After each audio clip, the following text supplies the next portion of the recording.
Who is the Grinning Man? Where is he from? And what does he want?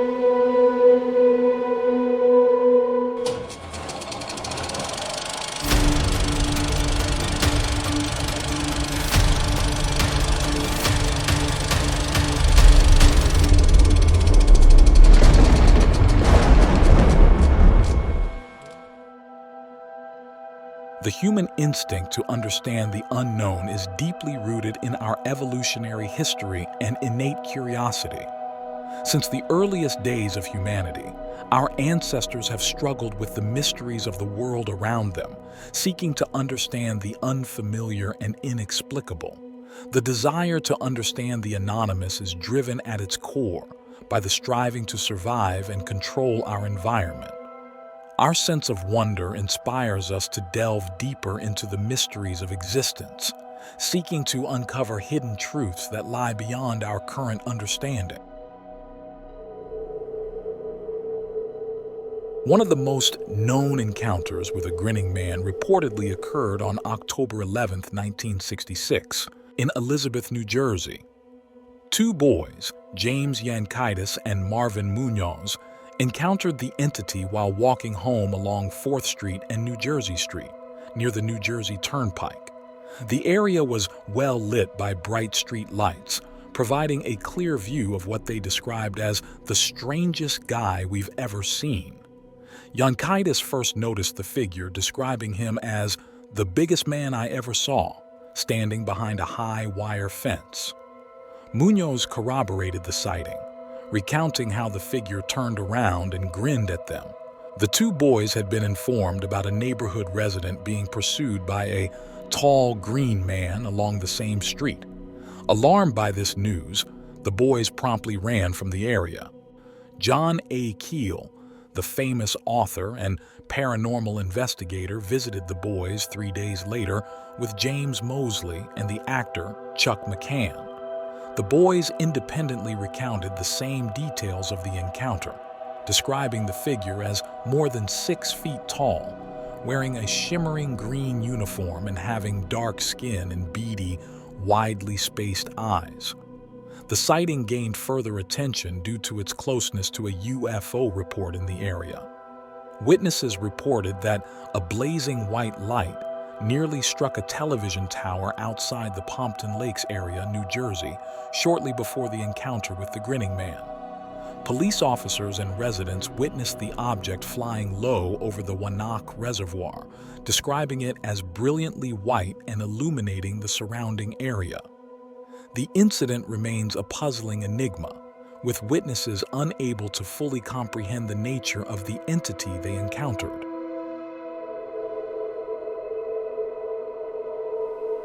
On a cold November night in 1966, Woodrow Derenberger, a sewing machine salesman, was traveling on Interstate 77. On his way to Marietta, Ohio, he noticed a strange light ahead of him. Derenberger stopped his car thinking that the light belonged to a police car. After little focus, he realized that the light was not a police car. Instead, it was a strange object, a kerosene lamp chimney, he said. This weird vehicle stopped in front of Derenberger and blocked the road.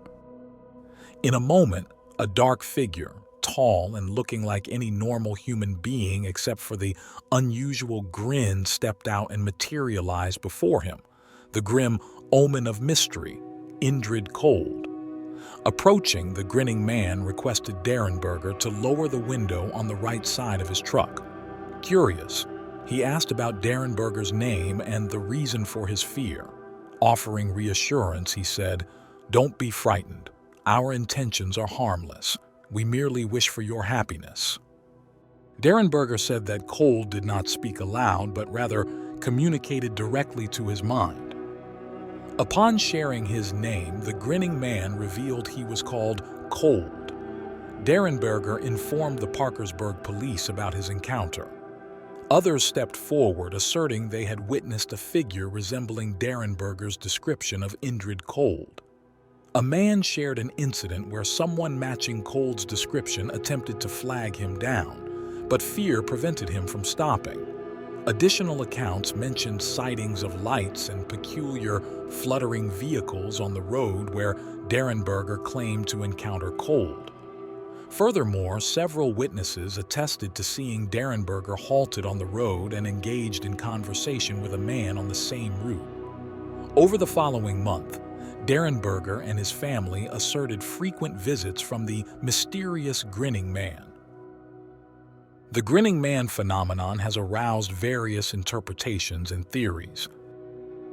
Some speculated that the Grinning Man, Indrid Cold, could be of extraterrestrial origin due to his telepathic communication, advanced appearance, and disorienting behavior that match characteristics typically associated with alien encounters.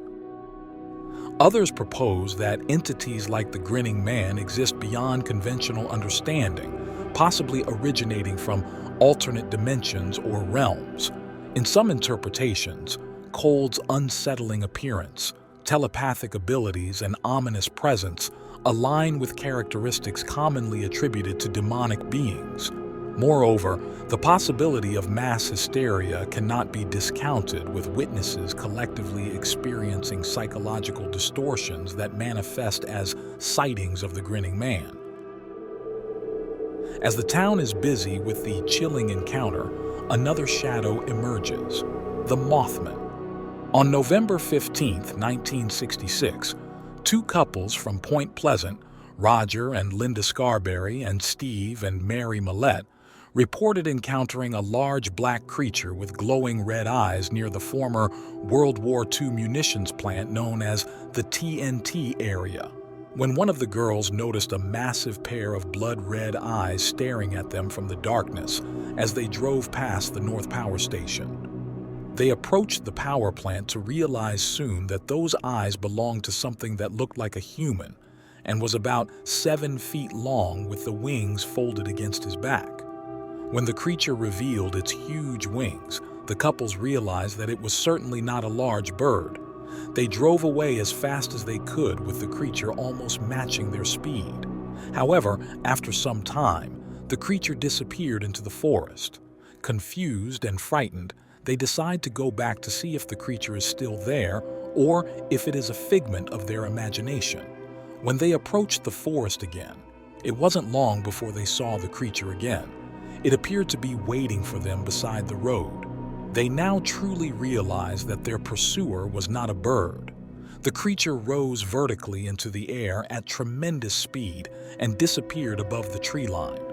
Linda Scarberry described it as a 7-foot-tall, slender, muscular man with white wings, its face obscured by the hypnotic effect of its eyes. Subsequent reports of similar sightings emerged after local newspapers covered the story. 2 volunteer firemen who saw it said it was a large bird with red eyes. Mason County Sheriff George Johnson commented that he believed the sightings were due to an unusually large heron he termed a shite poke.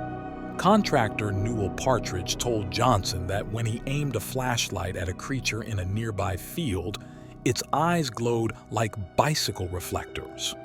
Wildlife biologist Robert L. Smith suggested the possibility of the sandhill crane, a large American crane with reddish eye markings, as an explanation for the sightings, proposing that it may have deviated from its migration route and gone unrecognized initially. After the collapse of the Silver Bridge on December 15, 1967, resulting in the tragic loss of 46 lives, the incident gave rise to the legend and connected the Mothman sightings to the bridge collapse. John A. Keel suggested that the Mothman sightings were a form of prophecy, portending the bridge's failure a year before it happened, a warning that went unheeded. As people started discussing the true nature of Mothman, theories proposing sinister origins began to appear. Some suggested that Mothman could be a failed government experiment. This idea is also talked about in books and blogs that talk about secret labs under the TNT area. Due to the unique Mothman incident, Point Pleasant held its first annual Mothman Festival in 2002 as a clever way to attract visitors. In the aftermath, Indrid Cold and the Mothman disappeared into the shadows, leaving behind a town haunted by the memory of the Grinning Man's terrifying smile and the Mothman's glowing eyes. An unsettling silence descends as the mystery of those two entities deepens.